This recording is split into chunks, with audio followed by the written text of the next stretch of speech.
Do you have a job where you rely on tips for your income? Are you making enough tips? Would you like to make more? How do you deal with horrible tippers? I'm Danny Meyers, and that's the subject on today's episode of Strip Club U.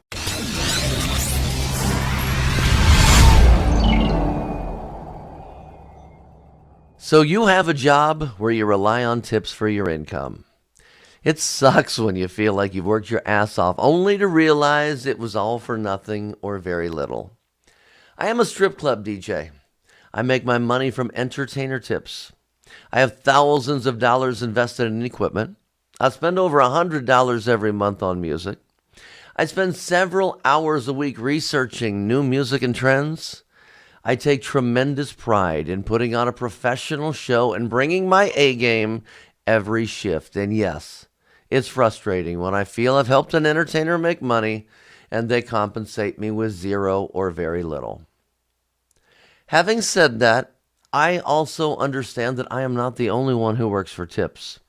Those same entertainers who can have some serious money invested in their appearance and craft, they also work for tips. I've heard many stories of entertainers spending hours of their evening with a customer who they think is going to be a big tipper, only to realize that their time has been wasted. Trust me, I get it. It's frustrating. We have bartenders and servers who have to deal with the exact same thing. Ditto for our floor staff. We all work for tips. So how do you deal with horrible tippers? If you ask me, the first thing is you can't take it personal. I know that's easier said than done for all of us in the tipping business, but we will have those cheap people that will waste our time for very little. But before you let that upset you, don't forget that we also have some very gracious people who go out of their way to compensate us very well and ask for very little. And the hope is that it balances out. What we do is really no different than being in car sales. A car salesman has that customer that has to test drive several cars, ask a million questions, waste several hours of their time, haggle on price, and then end up buying the car from another dealer. And they also have those customers that walk in and say, I want that one, and the deal is done. Imagine being in real estate. They can spend months of driving their clients around in their own vehicle, showing them house after house, only to have them buy from another realtor. The bottom line is all of us in the tipping industry must realize that our income will be inconsistent. There will be good and bad days with good and lousy tippers. And if you can't handle that inconsistency, you might be better off with a job with an hourly pay. With any job, if you're not happy, you have three options. You can quit, you can deal with it, or you can try to improve the situation. My advice for everyone who works for tips is never punish the non or weak tippers, but try to get them to come around because some people just don't know better. What I mean by punish, well, for a DJ, I know some DJs that'll play YMCA or some other horrible song for an entertainer that doesn't tip you. That is absolutely the wrong way. Understand that, yes, you made that entertainer look stupid out on stage by playing her a horrible song. You got even with her, but you also made yourself look really bad in the eyes of your customers, your manager, and your owner. Now, there's nothing wrong with going above and beyond to reward the ones that you know are going to take care of you. Just don't dwell on the fact that someone just hosed you, and you definitely don't want to let that get you in a bad mood because that will affect your mood for the rest of the evening. Let's look at the reasons why some people don't tip. Well, some people are just cheap, and there really isn't anything you can do about that. But some people just don't know better. And with those people, you could try being patient and hope that they come around. And sometimes they do. Or you could take some steps to help encourage them. So how do you do that? How can we all increase our tips? Let me break this down into groups.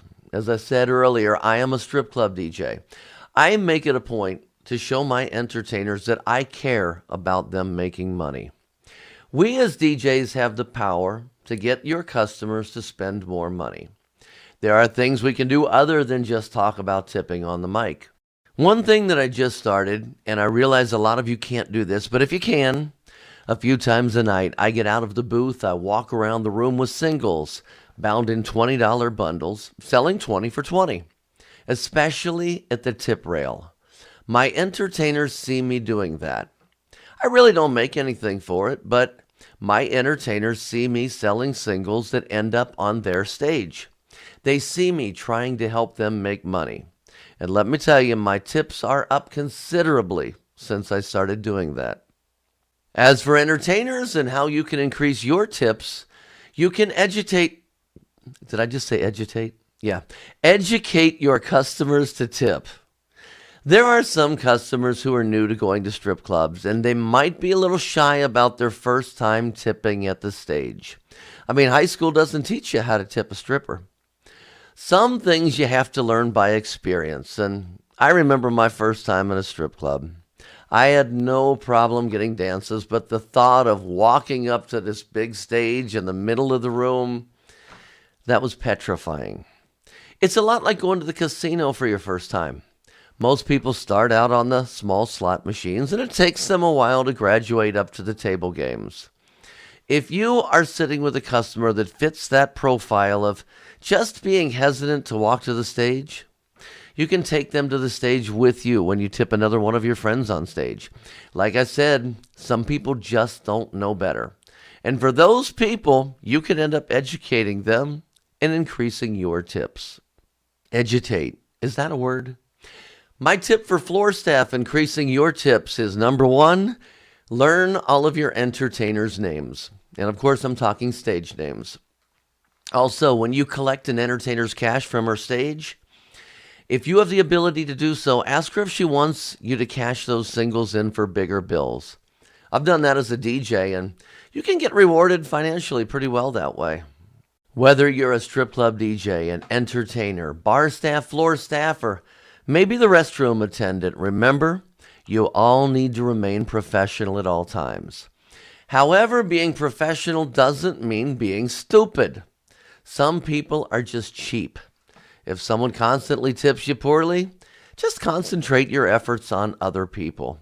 Some people will just never get it. Don't punish them because it's only going to make you look bad.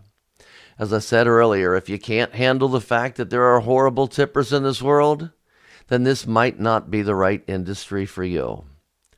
My name is Danny Meyers, and I am a proud member of the Professional Adult Nightclub DJ Association, better known as PANDA, and I want to thank you for checking out this episode of Strip Club U. I have several episodes of Strip Club U available, so feel free to subscribe to my YouTube channel. And thanks so much for checking it out. And now, let's go make some money.